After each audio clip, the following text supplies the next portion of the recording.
Assalamualaikum warahmatullahi wabarakatuh. Perkenalkan, nama saya Ataludin Raffi dengan NPM 2417051004. Di sini saya akan membuat penjelasan dan kenapa saya membuat soal tersebut dan penjelasan dari jawaban soal tersebut, yaitu dari tugas 7 materi RGFSA dan pohon turunan atau derivation tree. Jadi saya mendapatkan materi itu dari Google, yaitu ada pohon penurunan atau derivation tree. Derivation tree atau pohon penurunan adalah representasi grafis untuk derivasi dari aturan produksi yang diberikan untuk CFG yang diberikan. Ini adalah cara sederhana untuk menunjukkan bagaimana derivasi dapat dilakukan untuk mendapatkan beberapa string dari perangkat aturan produksi yang diberikan. Pohon derivasi juga disebut dengan pohon parse. Parse tree mengikuti prioritas operator. Subpohon terdalam dilintasi terlebih dahulu, jadi operator di simpul orang tua kurang diutamakan daripada operator di subpohon. Pohon parse itu berisi properti sebagai berikut, yaitu ada simpul root selalu berupa simpul yang menunjuk simbol awal, lalu derivasi dibaca kiri ke kanan, dan yang ketiga node daun selalu merupakan terminal node, dan yang keempat node interior selalu merupakan node non-terminal.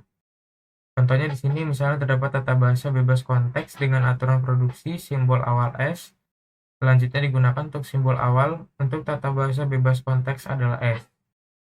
S yang menghasilkan AB, S menghasilkan AA, ini A, B menghasilkan BB, B. Dari tata bahasa tersebut akan kita buatkan untai AA, BBB. Pada pohon tersebut simbol awal akan menjadi akar atau root. Lalu setiap kali penurunan dipilih aturan produksi yang menuju ke solusi. Lalu ada simbol-simbol variabel, huruf besar akan menjadi simpul-simpul yang mempunyai anak.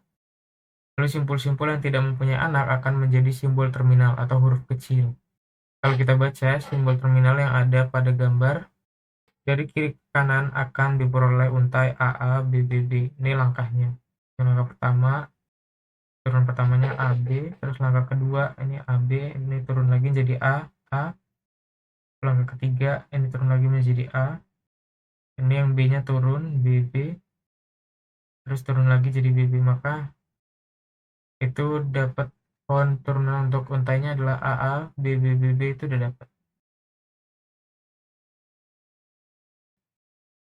Terus selanjutnya ada ambiguitas. Ambiguitas atau kedua-artian terjadi bila terdapat lebih dari satu pohon penurunan yang berbeda untuk memperoleh suatu untai. Misal, S menghasilkan AB, A menghasilkan A, B menghasilkan A. Untuk mendapatkan nilai untai A, bisa terdapat dua cara penurunan sebagai berikut. S menghasilkan A, menghasilkan A, S menghasilkan B, menghasilkan A. Jadi untuk menunjukkan bahwa suatu tata bahasa bebas konteks itu ambigu, bisa dilakukan dengan menemukan untai yang memungkinkan pembentukan lebih dari satu pohon penurunan. Ambiguitas dapat menimbulkan masalah pada bahasa-bahasa tertentu, baik bahasa alami maupun bahasa pada pemrograman. Bila suatu struktur bahasa memiliki lebih dari suatu dekomposisi atau penurunan dan susunannya akan menentukan arti, maka artinya menjadi ambigu. Di sini saya sudah mendapatkan soal diberikan tata bahasa bebas konteks CFG G untuk ekspresi aritmatika sederhana. E menghasilkan E ditambah E kali E, lalu ID, di mana ID adalah terminal yang mewakili identifier atau angka. Lalu manakah string berikut yang paling sederhana untuk membuktikan bahwa tata bahasa G bersifat ambigu? Nah, saya mendapatkan soal ini itu dari Isinder AI, di mana saya meminta contoh soalnya.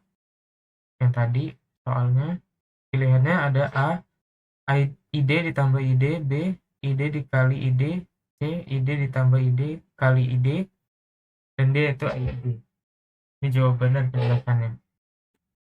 Jawaban yang benar itu adalah C, ID ditambah ID dikali ID.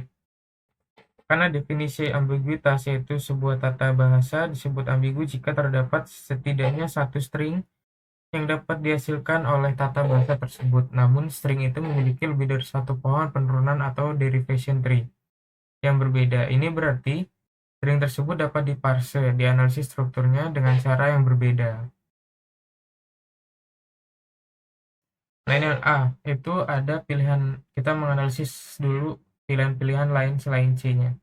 A itu ada id plus id. String ini hanya dapat diturunkan dengan satu cara, itu itu menghasilkan tambah lalu id ditambah lalu id ditambah id. Ini hanya menghasilkan satu pohon penurunan.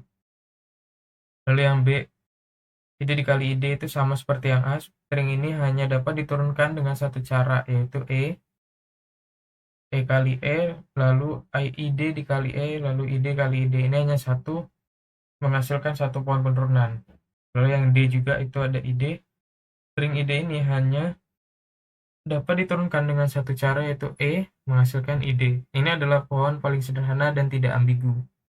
Tapi ketika dia yang ke C, id ditambah id dikali id, string ini dapat diturunkan dengan dua cara yang berbeda dan menghasilkan dua pohon penurunan atau derivation tree yang berbeda. Pohon 1 itu dia mengutamakan perkalian, asosiasi yang benar secara matematis, yaitu langkah 1, itu menghasilkan tambah yaitu penjumlahan dalam operasi akar.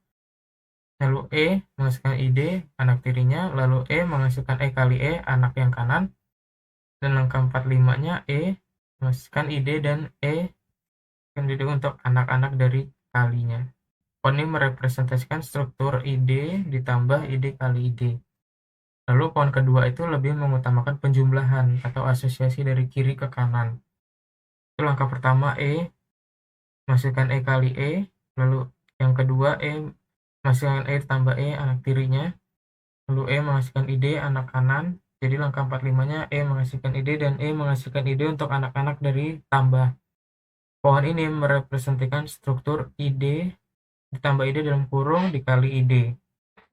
Karena string id plus id dikali id dapat menghasilkan dua pohon penurunan yang valid berdasarkan aturan tata bahasa G, maka tata bahasa G terbukti bersifat ambigu.